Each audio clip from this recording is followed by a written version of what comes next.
L'alerte est lancée à Djibouti. Voilà 2 mois que 6 enseignants sont derrière les barreaux, accusés d'avoir fait fuiter les sujets du bac. Les prévenus démentent et dénoncent un procès politique. Le président de la Ligue des droits de l'homme djiboutienne est en grève de la faim depuis le 26 août pour dénoncer leur arrestation. Il exige leur libération immédiate et sans condition. Les 6 prévenus doivent être entendus par la Cour suprême dimanche prochain. On écoute Omar Ali Wadou.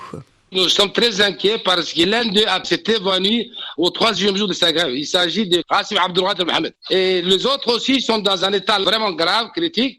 Et le régime, pendant 6 jours, il avait caché cette information. C'est au jour de la visite que les familles ont constaté ça. Mais ils n'ont rien fait, ces gens-là. Ce sont des gens qui n'ont rien fait. Le sujet n'a pas été fuité. Leur dossier est totalement vide, selon les avocats que nous avons consultés. Par 2 fois, les magistrats leur ont accordé la liberté provisoire.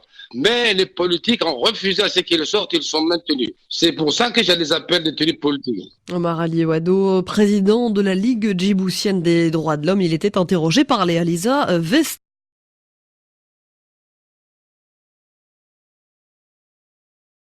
Ils ont entamé une grève de la faim au début de la semaine dernière à Djibouti. Voilà maintenant plus de 2 mois que 6 enseignants sont derrière les barreaux, accusés d'avoir fait fuiter des sujets du baccalauréat. Ils démentent et dénoncent un procès politique.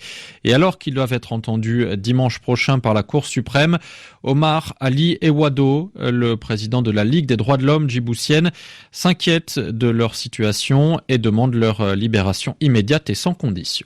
Nous sommes très inquiets parce que l'un d'eux s'est évanoui au 3e jour de sa grève. Il s'agit de Qassim Abdelrahman Mohamed. Et les autres aussi sont dans un état vraiment grave, critique. Et le régime, pendant 6 jours, il avait caché cette information. C'est au jour de la visite que les familles ont constaté ça.